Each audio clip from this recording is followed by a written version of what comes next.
नमस्ते दोस्तों। जंगल में एक चालाक शेर गुफा में छिप गया। लेकिन क्या एक छोटी सी सियारनी उसकी चालाकी को मात दे पाएगी? सुनिए पंचतंत्र की ये दिमाग हिला देने वाली कहानी, बोलने वाली गुफा। बोलने वाली गुफा। बहुत समय पहले की बात है। दूरदराज के इलाके में एक विशाल और घना जंगल फैला हुआ था। यह जंगल हरियाली से भरा हुआ था। जहां नजर जाती वहां ऊंचे ऊंचे साल, सागौन और बबूल के पेड़ दिखाई देते। दिन में सूरज की किरणें पेड़ों की शाखाओं से छनकर आती और जमीन पर सुनहरी रोशनी की चादर बिछा देती। रात होते ही जंगल अजीब सा रूप धारण कर लेता। चीखते सियार, झींगुरों की आवाज, उल्लुओं की हूट और झाड़ियों में सरसराहट पैदा करती हवाएं। इस जंगल में अनगिनत जानवर रहते थे। हरिण, खरगोश, बंदर, भालू, भेड़िए, लकड़बग्घे और तरह तरह के पक्षी। सभी जानवर अपने अपने तरीके से जीवन जीते, कोई पेड़ों की टहनियों पर, कोई बिलों में और कोई गुफाओं में। इसी जंगल का राजा था एक शेर। यह शेर अपने समय में बेहद ताकतवर हुआ करता था। उसकी दहाड़ से पूरा जंगल कांप उठता। जब वह नदी पर पानी पीने जाता तो आसपास के सारे जानवर डर के मारे छुप जाते। वह जब शिकार करने निकलता तो हिरण, जंगली भैंसे और यहाँ तक कि जंगली सूअर भी उसकी पकड़ से नहीं बच पाते। लेकिन समय का असर सब पर होता है। धीरे धीरे वह शेर बूढ़ा होने लगा। उसकी टांगों में पहले जैसी फुर्ती नहीं रही। आंखों की चमक भी कुछ धुंधली पड़ गई थी। अब हाल ये था कि जब वह किसी हिरण पर झपटता तो हिरण तेजी से भाग निकलता और शेर थका हारा वहीं रह जाता। कई बार तो वह भूखा ही रह जाता। दिन गुजरते गए और शेर को भूख ने परेशान करना शुरू कर दिया।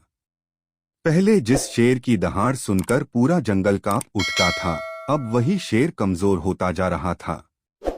एक दिन शेर भूख से बेहाल होकर बड़बड़ाया, अरे, यह कैसी विडंबना है। जब मैं जवान था तो शिकार आसानी से पकड़ लेता था। अब बूढ़ा हो गया हूं तो यह जंगल मेरे काम का नहीं रहा। अगर ऐसा ही चलता रहा तो भूख से ही मर जाऊंगा। भूख से तड़पते हुए शेर सोचने लगा कि अब उसे बल की नहीं बल्कि चालाकी की जरूरत है। शेर जंगल में इधर उधर घूम रहा था कि उसे एक बड़ी गुफा दिखाई दी। गुफा ठंडी और गहरी थी। उसके आसपास पैरों के निशान थे, कभी किसी जंगली भालू के, कभी खरगोश के, तो कभी किसी सियार के। शेर ने सोचा, यह तो अच्छी जगह है। निश्चित ही यह किसी जानवर का घर होगा। रोज रोज तो कोई न कोई इसमें लौटकर आता ही होगा। मैं यहां छुप जाता हूं। जैसे ही गुफा का मालिक या कोई दूसरा जानवर अंदर आएगा, मैं उसे पकड़कर खा जाऊंगा। योजना शेर को बड़ी समझदार लगी। वह चुपचाप गुफा के भीतर जाकर अंधेरे कोने में लेट गया और इंतजार करने लगा। शाम ढलने पर गुफा की असली मालकिन लौट रही थी। वह एक चालाक सियारनी थी। दिन भर वह जंगल में भोजन की तलाश करती, कभी फल, कभी छोटे जीव तो कभी किसी मृत जानवर का मांस। सियारनी थकीहारी अपनी गुफा की ओर बढ़ रही थी। लेकिन जैसे ही उसने गुफा के पास कदम रखा, उसे कुछ अजीब सा महसूस हुआ। उसने सोचा, आज गुफा के आसपास का वातावरण कुछ अलग क्यों लग रहा है। आमतौर पर यहाँ चिड़ियों की चहचहाहट होती है, हवा बहती है। लेकिन आज अजीब सी खामोशी है। कहीं कोई खतरा तो नहीं। सियारनी बेहद सतर्क थी। वह अपने अनुभव से समझ गई कि कुछ गड़बड़ है। सियारनी ने गुफा के दरवाजे से झांककर देखा।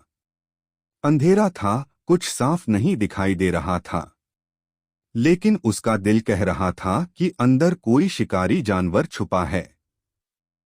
वह बोली, अगर सचमुच अंदर शेर है तो सीधे अंदर जाने का मतलब है मौत को न्योता देना। मुझे कोई ऐसा तरीका निकालना होगा जिससे अंदर छिपे जानवर का राज खुल जाए। थोड़ी देर सोचने के बाद सियारनी ने चाल चली। वह जोर से बोली, गुफाओ गुफा, रोज तो तुम मुझे पुकारती हो, आओ आओ, लेकिन आज चुप क्यों हो? क्या मुझसे नाराज हो?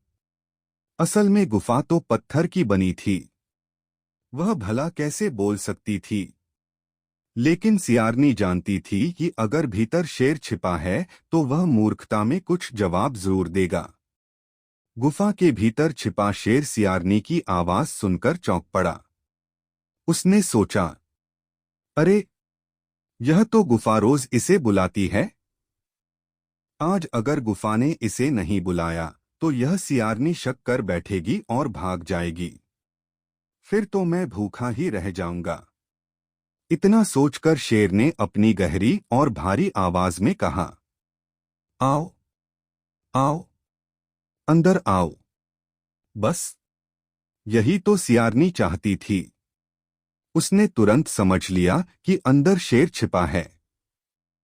सियारनी हंसते हुए बोली, धन्यवाद गुफा, लेकिन आज मैं कहीं और जाने वाली हूं। इतना कहकर वह तेजी से वहां से भाग गई। शेर भीतर बैठा पछताता रह गया। अगले दिन जब सियारनी ने अपनी दोस्तों खरगोश, बंदर और भालू को यह बात बताई तो सब दंग रह गए। खरगोश बोला, वाह बहन, तुम्हारी चतुराई ने तुम्हें मौत के मुंह से बचा लिया। बंदर हंसते हुए बोला, सच कहा। अगर मैं होता तो बिना सोचे गुफा में कूद पड़ता और शेर का भोजन बन जाता। भालू बोला, इससे सीख मिलती है कि किसी भी परिस्थिति में समझदारी से काम लेना चाहिए। उधर शेर भूखा प्यासा गुफा में पड़ा रहा। कई दिन निकल गए लेकिन उसकी चालाकी काम नहीं आई। वह रोज इंतजार करता मगर कोई जानवर गुफा में घुसने की हिम्मत नहीं करता। धीरे धीरे शेर और कमजोर होता गया। जंगल के जानवर आपस में कहने लगे, देखो कैसा समय है। कभी जिसकी दहाड़ से धरती कांप उठती थी, आज वही शेर अपनी मूर्खता के कारण भूखा मर रहा है। सीख और शिक्षा। इस कहानी से यही शिक्षा मिलती है, संकट के समय धैर्य और बुद्धि से काम लेना चाहिए।